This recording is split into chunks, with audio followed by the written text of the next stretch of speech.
Hey Waffle Gang, I do hope you are well. My name is Mark and today we're checking out some am I the arsehole with relationships? Bit of a mix. If you do love a Reddit story, why not consider hitting that like, subscribe, maybe that notification bell too, but let's crack on with today's first story. Now today's first story does come with an update as well, and it's from ExtraMind6070 who asks, am I the arsehole for telling my godchild he doesn't have to call his soon going to be stepdad dad if he doesn't want to? The title I think may be self-explanatory, but to give some context, I 26 female have a godchild 12 male who is really close to me right from his younger days. He likes talking to me and share his random stories with me. There was also a phase where he wouldn't eat food if I was not on video call with him. I'm very protective about him and love him to death. Now, here's the catch. I'm technically from his dad's side. His mum lost all contact with my side of the family once they both got separated. It's been a while, don't know exactly how long, but definitely more than 4 years I guess. The only person she's in contact with is me, and somewhere I feel it's because of my godchild. Now she has finally found someone whom she has decided to get married to soon. I'm really genuinely happy for her because her relationship with Godchild's father was nowhere good and it was the best decision for her to be separated. The soon-to-be husband, stepdad, has a good relationship with the kids. There are two, one my godchild and he has a younger brother. They like him as well, but they still call him by his name, or sometimes sir. Stepdad was originally okay with it, but now since they're getting married, he keeps insisting that they start calling him dad. Godchild was not comfortable. He called me the other day and spoke to me.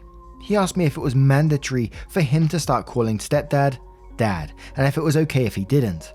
I assured him that if he didn't feel comfortable calling him dad yet, he can stick to calling him whatever he addresses him as of now, and can start calling him dad when he feels ready.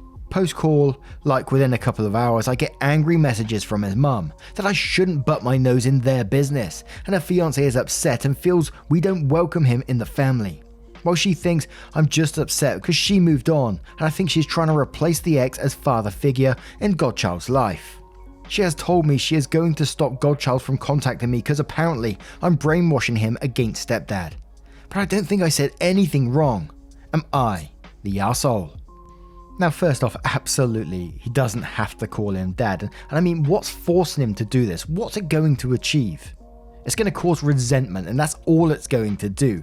Clearly, Godchild doesn't want to be doing that. And time again, we see it on these subreddits where, especially in step families, where a stepchild has been mistreated, etc., it's caused resentment down the road, and then the parent turns up on, am I the arsehole years later and says, am I the arsehole because my child just walked out on me because I did this? Bloody hell. But before we move on to the update, we're going to hear from Cheeseball Fondue who says, you should suggest she spend a few hours perusing Am I the Arsehole? Easily 10 to 20% of the posts are step family issues. I've got a lot of tips from not being an arsehole if I end up being a step parent. Not the arsehole.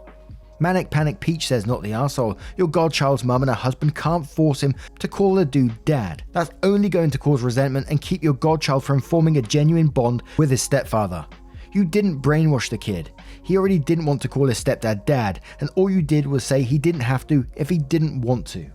Hocus Lotus says, this is tough, but going with everyone sucks here.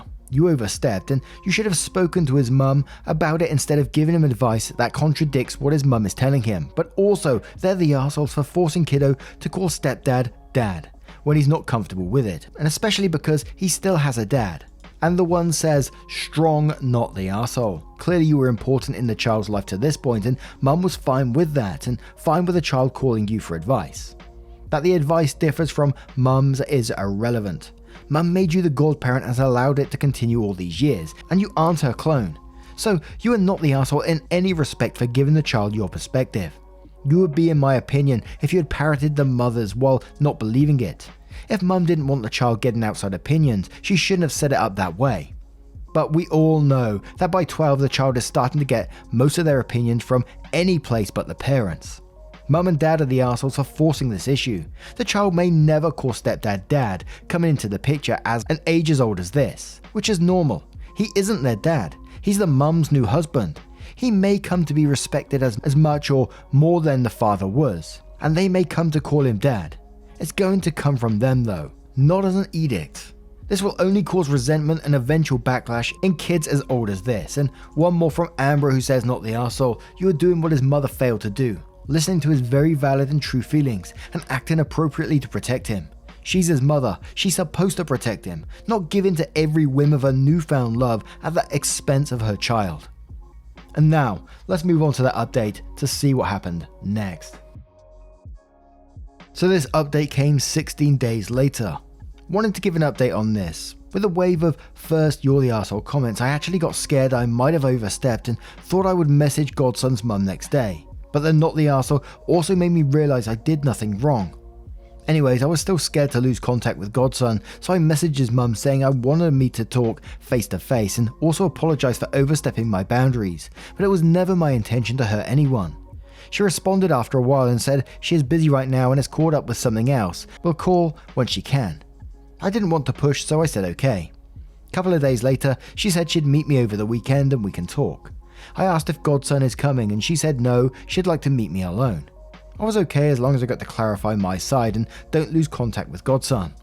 We met and I immediately apologised and again said I didn't mean to hurt anybody, was just trying to be supportive of Godson. To my surprise, she said it wasn't my fault and she apologised for her behaviour.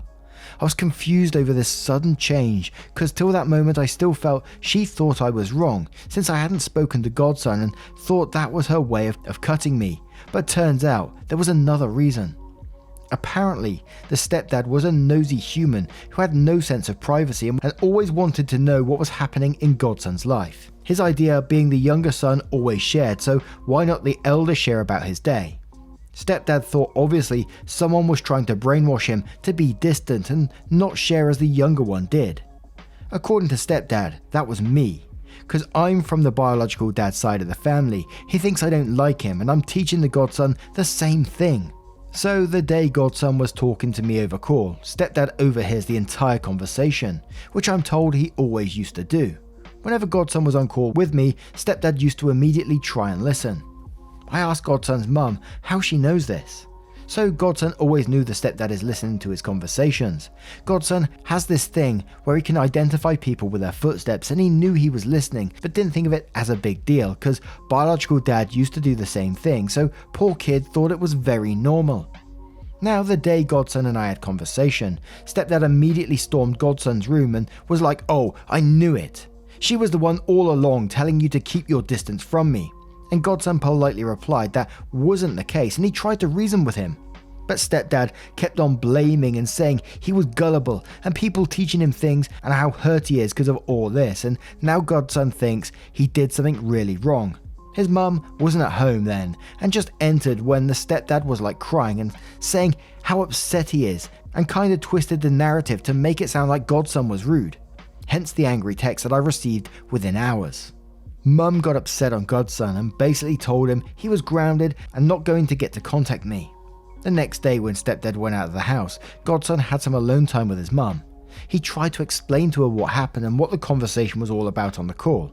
Mum was shocked and frankly understood the entire thing was not a big deal and all Godson wanted was some time to have the comfort to call him dad. Mum first thought the stepdad might have misunderstood and tried to speak to him, but stepdad started behaving weird and was like, "If the younger kid can, why not him? Obviously I'm trying to create issues in the family." Mum asked stepdad how he knew Godson was talking to me on call and not to any of his friends. This is when she realised stepdad had been keeping tabs on everybody, wanting to know who is where doing what, talking to whom, every minute of every day. This immediately reminded Mum of her ex because he did the exact same thing. This explains why none of the kids highlighted it, because they thought it was normal for a parental figure to behave this way. She kicked him out and cancelled the wedding. The family has now started going for counselling, and I haven't lost contact with Godson. So this is the update. And that last line made me happy to see, that they are going for counselling now. Imagine that. Been sneaking around, keeping tabs on everybody and what they're doing all day, and the poor children thought this is normal. Whenever we're children involved, it's so sad to think of this poor innocent godson sat there thinking, worried that he may have to call this man his dad because he's being forced to do it. The worry in that poor little human. It makes me incredibly sad, that does. But what do you guys make of this situation? What would you have done in it? Let me know your thoughts in the comments below, and we'll move on to another story. And our next story comes from Kaleidoscope OK1710, who asks, am I the arsehole for having my mum come over after my wife gave birth? I 30 male and my wife 30 female. Have been married for a year. My wife gave birth to our newborn son 3 weeks ago. We were both very excited, but my wife's mum had passed away a year before we got married, so she's quite upset that her mum wasn't there. So she didn't want my mum to be in the delivery room, which I could completely understand. My mum, 58 female, wanted to be in the delivery room, but she was okay with my wife's decision after I told her about it. My wife and my mum get along, okay with each other, so everything was fine after that. So a few days after our son was born, my sister-in-laws, 24 female and 27 female, came to see my wife and our son. My wife was okay with them coming over and didn't mind. I didn't have a problem either, so everything was fine. But my mum was very excited and wanted to see her grandson. But my wife hadn't invited her or anything. So I thought my wife had forgotten about my mum and invited my mum to come over and surprise my wife. My mum came over and stayed with us for a day. I'm doing everything like cooking, cleaning and other household stuff for the last 3 weeks to give my wife a break and time to recover. So she didn't have time to take care of my mum or anything. But after my mum left, my wife was upset with me and told me I shouldn't have invited my mum like that, and that the first few weeks are very important to have time with the baby, so she didn't want any guests. But my wife was okay with my sister-in-laws coming over, so I felt like my mum was being left out of our son's birth. I thought my mum would have been more helpful than my sister-in-laws because she went through the same experience, unlike my sister-in-laws. But I am feeling guilty about this, so my question is, am I the arsehole for inviting my mum? And we're going to start straight away with Delicious Archer 273, who says, not the arsehole. The child is as much your event as it is your wife's. You have every right to invite your family over if she's inviting hers. I will say I do not like my mother-in-law. I would not pee on her if she were on fire, but I gave her the same access to our daughter as my parents got because it's not just my kid, it's equally my husband's. Lemorano says, everyone sucks here. You for inviting your mum and not telling her. You for inviting anyone overnight right after she gave birth. Your wife kinda sucks for not inviting your mum over. Even though she lost her mum and it's hard, she needs to accept that you did not lose your mum and your mum deserves to be a part of the new baby excitement too. And your wife again for thinking she's the only one that gets a say in who sees the baby. It took 2 of you to make this baby, and 2 of you get equal input on decisions regarding this baby. Redheaded Scientist replies to that saying, I disagree with an everyone sucks judgment because the person given the birth has every right to decide who is in that delivery room. That is not an equal decision because it's her in the vulnerable position. After birth it is a bit different, but I still think the one recovering has higher say. OP is vague in his description, but it sounds as if his wife's sisters were there for a short period, whereas surprise guest was there all day. Because he thought she could help his wife regardless of his wife's mental state. His wife didn't even get the chance to have a say because he took that away from her. For all you know, she could have said yes, maybe for a shorter time period than all day, but she is still recovering. In addition, if it was too much for his wife to handle at that moment, he could have taken the baby to see his mum. He does get a say, that doesn't mean he gets to walk all over his wife who is recovering from childbirth and grieving her lost mother during the same time. OP is an arsehole, not enough info to say his wife is one as well. Maymay3791 says, I invited my mum to come over and surprise my wife, and then says you're the arsehole dude. There is nothing here to indicate your wife will be happy about a surprise visit from your mum. The only reason you'd make it a surprise seems to be because you knew your wife wouldn't want your mum over. Also, a surprise visit when your baby is 3 weeks old. That alone makes you the arsehole. TastyCollar5292 says, gentle, you're the arsehole. It may be that you didn't think of this, but your wife is likely more comfortable being in various states of undress with her siblings versus your mum. I wanted nothing more than to be topless and sleep for the first few weeks, and I wouldn't have had a problem with my sisters being there, but that would be very awkward for me if my mother-in-law was. And one more from Dindia91 who says, soft, you're the arsehole. Giving birth is a very intense medical experience. She also has a lot of new stress and her hormones are going wild. This is not the time for surprise guests. I do believe you were well intentioned, but this should have been talked about with her directly. Now I turn this one to you guys. What do you guys make of this situation? Perhaps you have a different opinion on the matter. Would love to hear it. Let me know in the comments below, and we'll move on to another story. And our next story comes from Throwaway Late Husband, who says, am I the arsehole for visiting my late husband's grave every month with my kids? I, 31 female, lost my ex-husband 2 years ago. We were married for 5 years before he passed away due to cancer. He has given me 2 beautiful kids, twins, both 6 years, male. After his passing, initially I used to visit his grave every week, and I used to sit there with my sons, bring him flowers, and my kids would often make cards. But then it became a monthly routine. The kids would get excited visiting daddy. I already had that talk with my kids about their father passing, about why they don't see him around. I met John, name changed, 36 male, last year. I wasn't looking forward to dating anyone, honestly, but he made me feel safe, gave me the space to grieve about my ex, and he was great with the kids. He proposed to me 2 weeks ago. I was overjoyed, and so were the kids. They love him so much. Yesterday the kids and I were going out to visit my ex's grave, as we do every month. My fiance seemed like he was upset about it, but didn't say anything when we were leaving.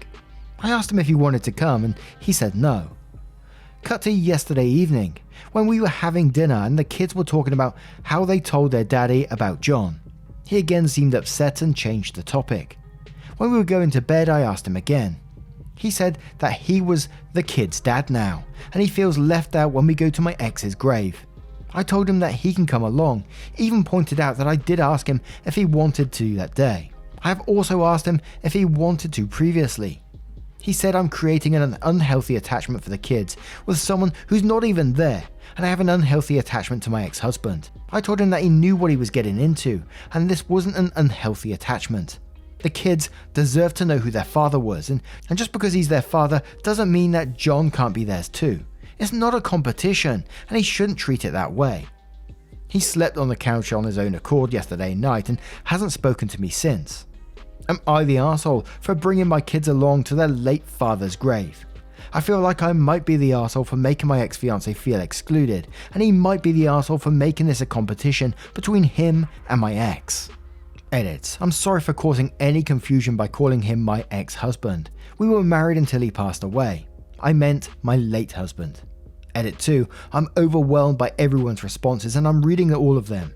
Sorry if it takes time to reply. I really want to thank everyone for opening my eyes to this situation. A lot of you guys suggested that this is a sign of abuse, and I honestly didn't know that before. It's been overwhelming to come to this realization, but I'm glad I know this now, before we got married. Gee whiz.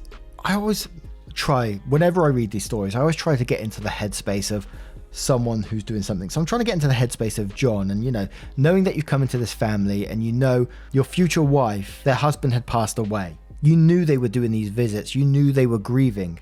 And as soon as he proposed it almost sounded like there was this big switch around, like, no, almost like, you can't visit the grave no more because I'm the kid's dad now. And then says it's an unhealthy attachment. He's the one with the unhealthy behavior in this situation, competing with someone that's passed away. Rather than caring about these kids, the person that you love, your future wife, and how they're feeling emotional-wise about losing someone, grieving, and comforting them, you treat it as some kind of competition. That's the unhealthy thing. But OP does reply to some of the comments, so Mofucking says not the arsehole, getting married to you doesn't make him their dad, and there's nothing unhealthy at all over them mourning their loss, and likewise for you. He's an arsehole, plain and simple. OP replies saying thank you, he's literally making it seem now that he is here. They don't need their dad anymore, which is just so what to me. I don't get cute 92 says not the arsehole. He is for basically saying you and your children are no longer able to visit the grave of their dad because he's now in the picture. He isn't his replacement. You've welcomed each other into each other's lives, and him wanting to spend the rest of your lives together means he has to accept some of your past will be part of your future together. OP replies saying exactly, and we've had that discussion before. I told him that my ex-husband will always be a part of my life, especially since we have had kids together, but it's not like John is less important. And I do intend, on having kids with John too, but now I'm worried he'll treat my kids from my previous marriage different from the ones we might have later, just because he pulled this move. Pleasant Tack says, not the arsehole. I'm really just here to say don't marry this man, for your kid's mental health and your own. OP replies saying, I'm really reconsidering it now. I didn't know that he would act like this or was even capable. All of this started after he proposed to me. He didn't seem to mind before we got engaged. And one more from Few Entrepreneur 383 who says, not the arsehole, your kids have a father who happens to be deceased. Unless you both discussed him officially adopting your children and you agreed, he's overstepping. It's good he let you grieve, but your children have a right to continue the tradition that helped them through the grieving process. The kids don't need a new father and most certainly wouldn't give up this tradition for the sake of saving face with your fiancé. Your fiancé needs to stop acting jealous over a dead man. You need to do what's best for your kids, and if your fiancé starts throwing more red flags, you need to be the adult and do what's best for them. Grieving doesn't stop because of a new guy in your life, and they most certainly shouldn't be forced to forget about the person they loved and who gave them life. OP replies saying, thank you. That's exactly what my view is. I just want the kids to remember their father as he was, and helping them grieve was also one of the reasons I started the tradition of going to my late husband's grave. I will tell them stories about him, show them the things he loved doing. This red flag popped up right after he asked me to marry him, and it's absolutely ridiculous. And you are right, I will do anything for my kids and I need to take a good look at this relationship. They've lost their dad at a young age and that's bad enough. I don't want them to have a strained relationship with their mother going forward. Oh bloody hell, it's setting me off this one. But so now I'm going to turn this one to you guys. What do you guys make of this situation? What would you suggest to OP? I think the suggestions are already there, but do you have anything additional to offer? Let me know your thoughts in the comments below. Now, just a huge thank you from the bottom of my heart for getting involved in today's stories. Your love, support and time means the world as always. If you get to the very end here, there's going to be a couple of playlists on your screen as I speak that you can click and it will scroll through all the videos for you without you having to do anything else. Thank you so much guys and see you soon. Much love.